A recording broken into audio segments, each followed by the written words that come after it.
the Global Investigative Journalism Conference, we asked some of the world's leading experts for their top tips when investigating stories. We also asked for investigative journalism itself to be defined, what it is and what it isn't.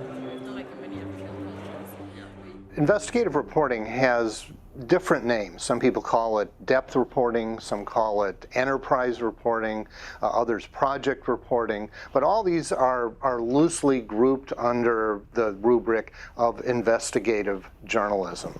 What is investigative journalism? You can get a lot of definitions from different people, but the journalists themselves who practice investigative reporting pretty much agree on a set of characteristics that describe the field.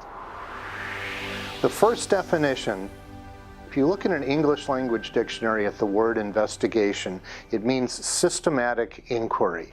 It means that you're taking your time and you're going about things in a systematic way to analyze what is really going on in the world. Now, to this, we would add that the work you're doing is original as well as in-depth. So systematic, in-depth, and original reporting is investigative journalism. Our second definition of investigative reporting is about forming a hypothesis. Good investigative reporters tend to think like an honest public prosecutor or a good police detective. They form a hypothesis about what's going on. They use, in effect, the scientific method. You form a theory and then you test it. You go out there and you find the facts that will either support or not support your thesis. It's one of the hardest things in investigative reporting. If your facts don't support your theory, you have to abandon it, but that's what we do.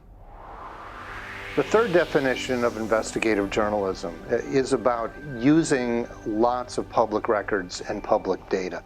Investigative reporters often talk about following trails, trails of people, trails of money, trails of institutions, trails of accountability. And they do this through paper trails and data trails. They collect as much as they can that's on the public record. They get documents leaked to them and data leaked to them, and then they analyze that and follow the trails to find out what's really going on. As Deep Throat famously said in the movie All the President's Men, if you want to know what's going on, follow the money. How do you follow the money? Data and documents. Our fourth definition of investigative journalism is about making public things that are secret or hidden. Investigative reporters are often dealing with secret information, with things that people, particularly in power, don't want to come out because it's embarrassing or it shows that they've abused their position or power in society. Part of our job is bearing those things and showing them to the public so that people really know what's going on. Sometimes it's not deliberate. Sometimes the facts of a given situation are just hidden behind a maze of circumstances and situations. And it's the job of a good investigative reporter to put those together. So in the end, 2 + 2 may actually equal 5. Our fifth definition of investigative journalism is about its focus on social justice and accountability.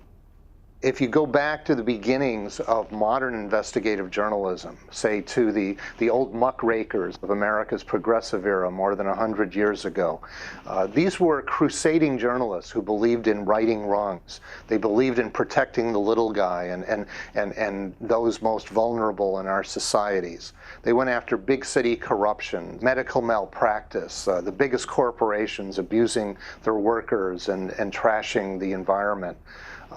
There's always been this calling in the profession to social accountability, and it's really woven in to the practice around the world. Investigative reporting has sometimes been called the journalism of outrage, and for good reason. Investigative reporters believe in righting wrongs. Now that we talked about what investigative journalism is, let's take a minute and talk about what it isn't. Investigative reporting is not what we call leak journalism. Just because you get a leaked document or leaked data doesn't mean that you're doing an investigation. It doesn't mean you've done a systematic inquiry. If you look at some of the great projects of massive leaked data in recent years, they've used the leak as the beginning of the investigation, not the end of it. They use it to generate leads, and then they do the systematic kind of investigating that we've been talking about. Investigative reporting is also not simply about crime and corruption. Covering crime and corruption is a beat, and investigations could be about any topic. They could be about health or education or human rights. The mere fact that you're writing about illegal acts doesn't mean that you're doing an investigative report. So what is investigative journalism? From talking to reporters all around the world, we can come up with a strong consensus definition. Investigative journalism is the in-depth, systematic use of original research and reporting.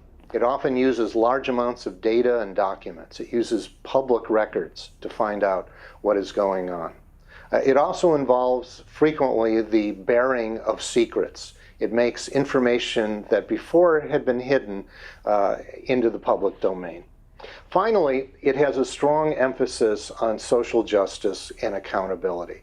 So all these ingredients together make up what has really become the modern practice of professional investigative journalism. What do we mean by systematic investigation?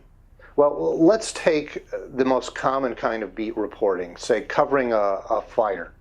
If your editor sends a reporter out to cover a fire, you ask your basic who, what, where, why, when, how, okay? You want to know how many fire engines responded. Was anybody injured? How much damage was done? How long did the fire burn for?